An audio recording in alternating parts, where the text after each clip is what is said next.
Investing, there is no right और there is no wrong, कोई formula नहीं है बिजनेस का। ये हम लोग को राकेश भैया भी बोलते थे, stock price, lot of people feel कि उन्होंने इतना पैसा बनाया तो कुछ तो फॉर्मूला होगा। इसे फॉर्मूला नहीं है यार, ये लक है।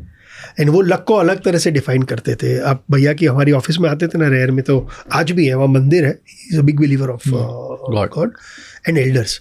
तो वो लक को डिफाइन करते थे और हमारे मंदिर के ऊपर में लिखा है with God's grace and elders blessing. So he says यार मैं तो सोच रहा हूँ।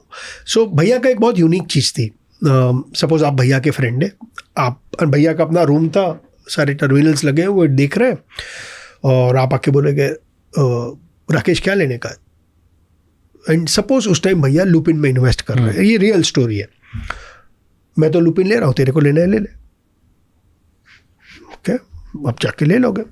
मैंने एक बार भैया को पूछा, एक कैलकाटा का CFO आया था, उसने एग्जैक्ट सेम स्टोरी, भैया लुपिन खरीद रहे थे, उसको पूछा, उसने बोला लुपिन ले ले। मैं थोड़ा सा टेकन अबैक था, यार आप खरीद रहे हो, आप क्यों इसको बोल रहे हो खरीदने के लिए। तो इसे प्रशांत, मेरे खरीदने से अगर स्टॉक प्राइस बढ़ता तो ये मार्केट यहाँ नहीं होता। मैं कौन हूँ, कुछ नहीं हूँ इस मार्केट का। लुपिन का स्टॉक प्राइस तभी बढ़ेगा इफ द कंपनी का परफॉर्मेंस बढ़ता है। तो परफॉर्मेंस बढ़ेगा, मेरे को एक व्यू है कि इसलिए शायद परफॉर्मेंस बेटर होगा। मैं अपना रिस्क ले रहा हूँ इस स्टॉक के पीछे, वो अपना रिस्क ले रहा है। अगर लुपिन का स्टॉक प्राइस बढ़ेगा, मेरा जीरो हाथ है उसमें, पूरा काम किया है देशबंधु गुप्ता और उनके बेटियों ने। मैं तो लक्की था कि मैंने उनके ऊपर एक पॉइंट ऑफ व्यू लिया, ये बंदा लक्की था कि मैंने उसको बोला, बट रिस्क उसका है, अगर नहीं भी करेगा तो यार जो मैं बताने की ट्राई कर रहा हूँ वो हम लोग को कंसिस्टेंटली ये समझाने की ट्राई करते थे कि यार कोई भी बिजनेस में आप वो हम लोग को एक चीज बोलते थे कि you invest always in the realm of possibilities. Here the flip question. हाँ, तो फिर राकेश झुनझुनवाला इतनी बड़ी ब्रांड कैसे बन गए? ओके, क्योंकि अगर उनके पैसे डालने से ना मार्केट में कुछ हो रहा है, आप जैसे बोल रहे हो accordingly, which is I don't know अगर ऐसा होता है कि नहीं होता है, ओके, तो वो बोल रहे हैं कि उनके डालने से और उनकी इन्फॉर्मेशन से कुछ नहीं होता। उनके पास कोई फॉर्मूला नहीं है, वो अपना एक पॉइंट ऑफ व्यू से पैसे डालते हैं, राइट। उन्होंने जितने पैसे कमाए उनसे कई ज़्यादा कितने लोगों ने भी पैसे कमाए, करेक्ट, राइट, लेकिन उनकी इतनी बड़ी ब्रांड नहीं बनी। करेक्ट। बहुत सारे लोग हैं जो स्टॉक मार्केट में किंग्स होंगे, क्वींस होंगी, जिन्होंने अपने अपने लेवल पे मैनिपुलेट करके, नहीं मैनिपुलेट करके, जेन्युइन से, लक से, व्हाटएवर, उन्होंने करोड़ों रुपए कमाए, और राकेश झुनझुनवाला सर से प्रॉब्ली ज़्यादा पैसे कमा लिए। पॉसिबल है, राइट। उनकी इतनी ब्रांड नहीं बनी, सिर्फ एक ब्रांड इंडिया में इतनी बड़ी कैसे बन गई? क्योंकि एक ही बंदा था जो अपनी, बोलते हैं ना, he used to wear his heart up his sleeve. मतलब मैंने आज भी, शायद अगर प्रॉबली हमारे प्राइम मिनिस्टर उनसे बड़े बुलिश होंगे इंडिया के ऊपर, बट अदरवाइज मैंने इंडिया के ऊपर उससे बड़ा बुल नहीं देखा है। इतनी उनकी thinking about where country will grow. दूसरा, उनको ये लग रहा था कंट्री को ग्रो करने के लिए, हमारे GDP को ग्रो करने के लिए कैपिटल मार्केट का एक बहुत बड़ा महत्व है, बिकॉज ऑफ कैपिटल एलोकेशन। क्या डिफरेंस है इंडिया और चाइना में, राइट? इंडिया में कैपिटल मार्केट्स कैपिटल को एलोकेट करते हैं, आप एफिशिएंट है आपको पैसा मिलेगा, मैं इनएफिशिएंट हूँ नहीं मिलेगा। China, because it is autocracy, state allocates capital, right? तो कोई फर्क ही नहीं पड़ता, इसलिए चाइना की बैंक की बैंड बजी हुई है। इंडियन कंपनी जो निफ्टी की, जो हमारी टॉप 100 कंपनीज है, has the highest ROEs amongst any companies in the world, because market is allocating capital. If you are efficient, you will get capital, you will start becoming more and more efficient. Bhaiya would go and educate Indian investors. He was the first person who will go on CNBC and he will talk about India's structural story, why everybody should believe in India, why everybody should talk about, why everybody should invest in Indian stock markets. And he used to tell people, investing is not a part-time job.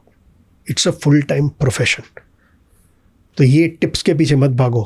Tips are injurious to wealth. Sorry. Be a long-term investor.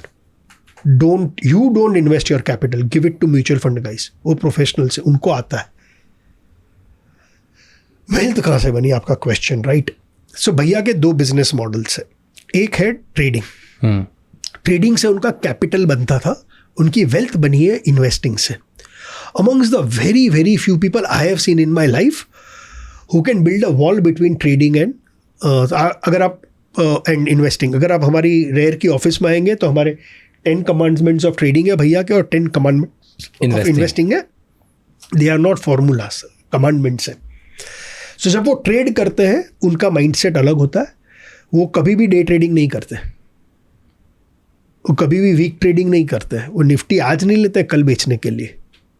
उनका Nifty का एक view होता है. वो view बनता है basis countries growth, what is happening versus the result. अब Nifty देखेंगे तो निफ्टी के अंदर में 30 कंपनियां हैं. वो 30 कंपनियों का नफ़ा है. जब आप निफ्टी का EPS कैलकुलेट कर सकते हो, निफ्टी एक PE मल्टीपल पे ट्रेड करती है. आज as we are speaking Nifty is trading at, and stock market 1 year forward पे ट्रेड करता है. आज Nifty is trading at about 18 times FY25. अब निफ्टी में हर एक कंपनी के मार्केट कैप को एक वेटेज दिया जाता है. फाइनेंशियल्स के पास 35% वेटेज है, कंज्यूमर के पास 18% वेटेज है. फॉर एग्जाम्पल, ये हर एक बैलेंस शीट को स्टडी करते थे निफ्टी 30 कंपनीज की. आज तो क्या बोलूँ भैया है नहीं. भैया को आप 30 कंपनी की P&L balance sheet cash flows के बारे में पूछ लो निफ्टी की. यहाँ पर हम लोग 8 जन थे रिसर्च में. हम लोग 8 जन से ज़्यादा राकेश भैया पढ़ते थे एवरी डे. ठीक है. Now basis all the macro information coming, he is starting to make a view कि यार. एंड दूसरा, वो हमको बोलते थे प्रशांत तू मेरे को कोई भी कंट्री में ले जा, स्क्रीन के सामने बैठा दे, हम लोग पैसा बना लेंगे. Because as a trader we never trade on opinion, we trade basis price. Difference. वो लोग जब स्क्रीन देखते हैं आपको पता चल रहा है क्या वॉल्यूम हो रहा है, कौन सा स्टॉक बढ़ रहा है, वॉल्यूम के साथ बढ़ रहा है कि घट रहा है. You are taking your decision basis the sentiments of the market which are reflecting in the volume. वो लोग कभी इस बेसिस पे ट्रेड नहीं करते हैं कि मैं सही हूं या मैं गलत हूं. मैंने एक पॉइंट ऑफ व्यू लिया, मार्केट अगर मेरे को बोल रही है कि मेरा पॉइंट ऑफ व्यू गलत है तो हम लोग स्टॉप लॉस ट्रिगर हो जाता है. सो ट्रेडिंग का पहला कमेंटमेंट था कि you trade basis price, not basis opinion. Your first loss is your best loss. वो कभी ट्रेडिंग को इन्वेस्टिंग के साथ कंफ्यूज नहीं करते थे. चाहे राकेश झुंझुनवाला हो, राधा किशन दमानी हो, रामदेव अग्रवाल हो, चाहे निमिष शाह हो, इन सब से मैंने एक चीज़ सीखी जो हम लोग कोई इम्प्लीमेंट नहीं कर पाए. वर्ल्ड में बहुत कम डेकेडल कंपाउंडिंग स्टोरीज मिलती है. आपको कोई 5 साल ग्रो करेगा, 7 साल ग्रो करेगा, बट डेकेडल 40 साल तक कंपाउंडेड 15-20% करना, आप मैथ्स करोगे तो आप हिल जाओगे. उनको ये अक्कल थी कि अगर कोई मेरे को कंपाउंडिंग स्टोरी मिल जाती है तो फिर बेचने का नहीं, क्योंकि लाइफ में 1 या 2 ही मौका ऐसे मिलने वाले हैं. अगर ऐसे और भी बहुत इंसाइटफुल शॉर्ट्स और क्लिप्स देखनी है तो इस चैनल को सब्सक्राइब कर लो.